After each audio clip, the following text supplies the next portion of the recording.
तेजी ना हो और जहाँ भी देखिए डिस्ट्रैक्शन हो, FIR हो और लोगों को जेल। नमस्कार, जोहार। मैं पंकज आर्य फिर एक बार आप लोगों के साथ रूबरू हो रहा हूँ। इस वक्त मैं बुंडू अनुमंडल कार्यालय में मौजूद हूँ। मैं आपको बताऊं कि आज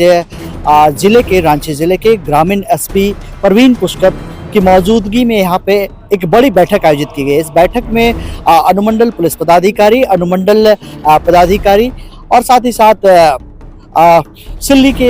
DSP वो मौजूद थे, बड़े अधिकारी तमाम मौजूद थे और इस क्षेत्र के कई थानों के जो है थाना प्रभारी, यहाँ के वीडियो CO सोनाहतू राहे तमाड़ की बात करें तो ये सारे जगहों के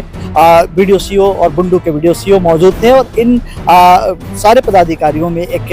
आज बड़ी बैठक आयोजित की गई और इस बैठक का मूल उद्देश्य अफीम की खेती के रोकथाम की बात थी। अफीम की खेती का डिस्ट्रक्शन कैसे किया जाए, कैसे इसको रोकथाम हो, कैसे अफीम की खेती जो की गई है उसे उजाड़ा जाए, खत्म किया जाए, लोगों में कैसे जागरूकता लाया जाए, कैसे सक्रियता लाया जाए, इन तमाम मुद्दों पर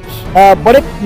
पैमाने में आज ये बैठक बड़े मैराथन तरीके से बैठक आयोजित की गई और ये समन्वय एक तरह से बनाया गया कि किस तरह से कोऑर्डिनेशन रहे यहाँ के सारे पदाधिकारियों में और अफीम की खेती को पूर्णतः नष्ट करने का, पूर्णतः इस क्षेत्र को अफीम मुक्त बनाने के दिशा निर्देश में जो एक तरह से दिशा निर्देश बड़े पदाधिकारियों के द्वारा सभी पदाधिकारियों को दिया गया और इसको लेकर एक संकल्प की तरह आगे बढ़ेगी। यहाँ के ग्रामीण क्षेत्र जो है रांची जिले के ग्रामीण क्षेत्र में जहाँ जहाँ अफीम की खेती की जाती है, चाहे वो ग्रामीण क्षेत्र के जंगली क्षेत्र हो, तराई क्षेत्र हो, उन तमाम जगहों पर ड्रोन कैमरे से जो है उस पर नजर रखने की बात,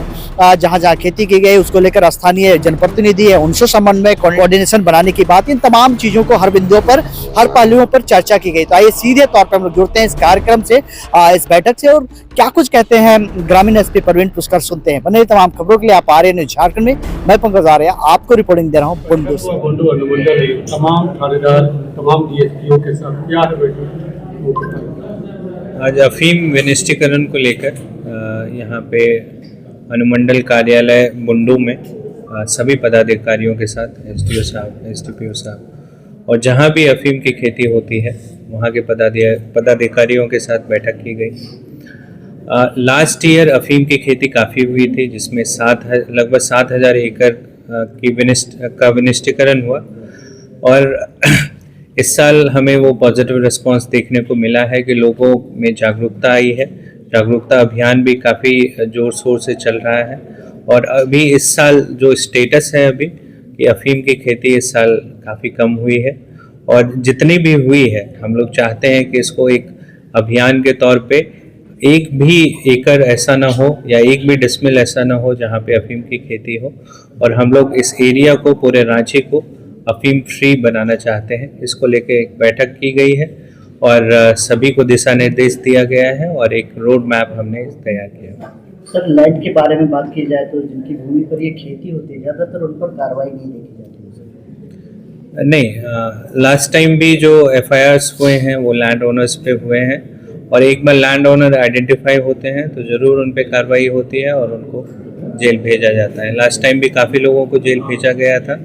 और अभी भी कुछ पेंडिंग केसेस हैं जिसमें उनको आइडेंटिफाई करके जेल भेजा जाएगा। सर, अंतर्राज्यीय इस तरह से अपना एक गिरोह बना लिया है जो कि लगातार अफीम बेचते थे, चूँकि यहाँ के लोग नहीं जाते थे, सिर्फ बाहर के लोगों ने यहाँ पे वो दिया है, तो कैसे संभव है सर? क्योंकि अफीम की खेती इकोनॉमिकली प्रॉफिटेबल है तो बहुत लोगों का इसमें इंटरेस्ट रहा है पहले से, जिसके कारण लास्ट टाइम अफीम की खेती काफ़ी हुई थी लेकिन जो एडमिनिस्ट्रेशन और पुलिस का एफर्ट है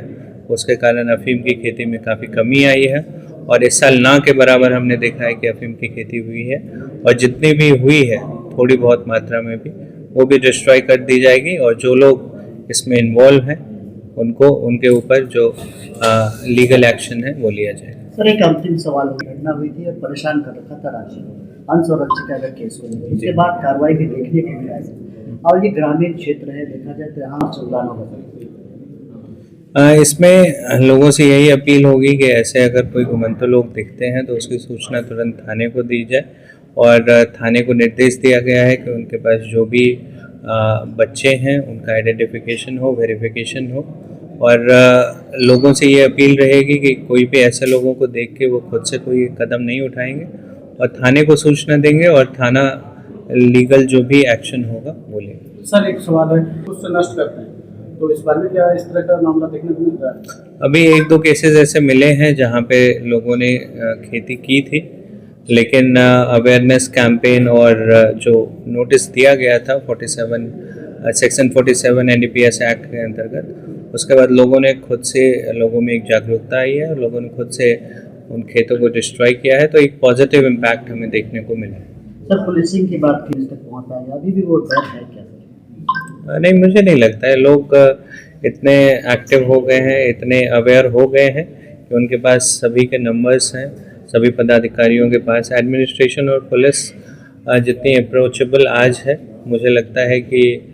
ये काफ़ी सार्थक कदम उठाए गए हैं और काफ़ी अप्रोचेबल है। मुझे नहीं लगता कि अभी भी कोई वैसा